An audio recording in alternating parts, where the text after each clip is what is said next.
Tension remains high in South Sudan after government foiled an attempted coup.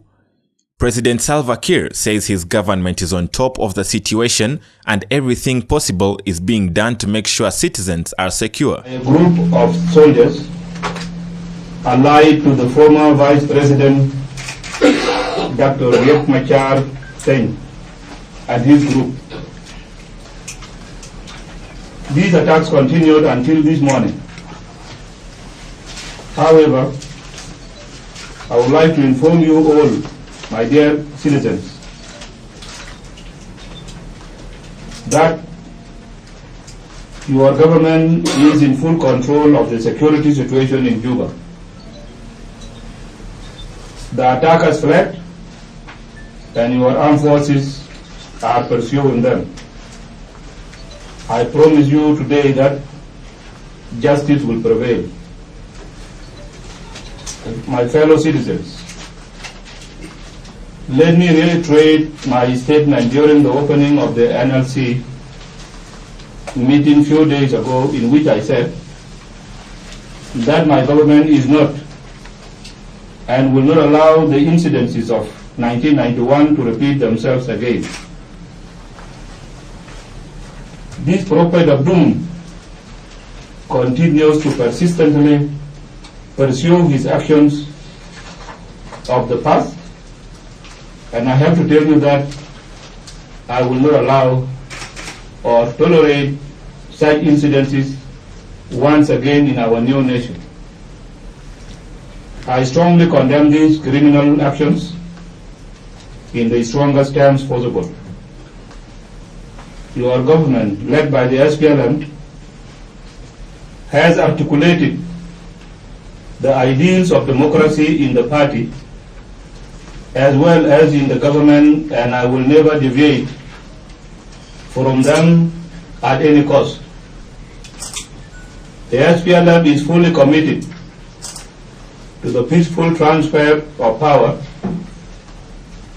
to the peaceful and democratic transfer of power, and will never allow political power to be transferred through violence.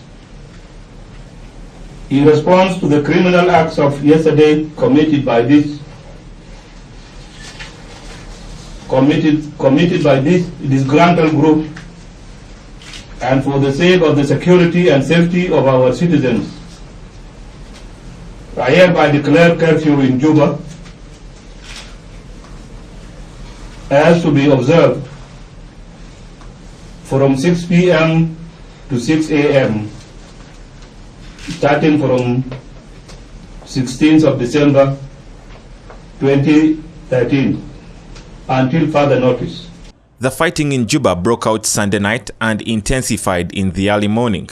The city's airport has been closed, including all borders. Uganda's Minister of State for Regional Cooperation, Asuman Kiyingi, appeals to Ugandans living in South Sudan to follow security guidelines which have been issued. But we have also confirmed that actually the situation has been brought to some level of control, and there is no more fighting unless it erupts again.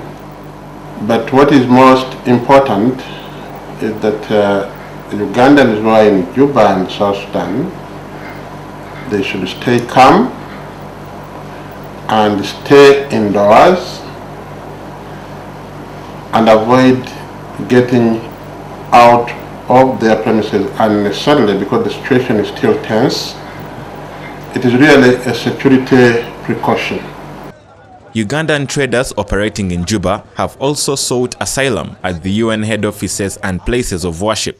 Bilon Chinene, the regional chairman, Lorry Drivers and Transport Association, says this has left many of the transporters worried about the safety of their cars and businesses. People had nowhere to go because they are foreigners, they don't know the language there, so they had to hide just around their trucks, and which was not safe for their lives. It is risky because now as they started running, they left behind their trucks. They are in parking, so they don't know what is going to happen to their trucks. President Salva Kiir has said security organs will undertake full investigation into this incident and government will ensure that culprits answer for their crimes before the appropriate institutions. They're doing their normal. Mugisha reporting for UBC News.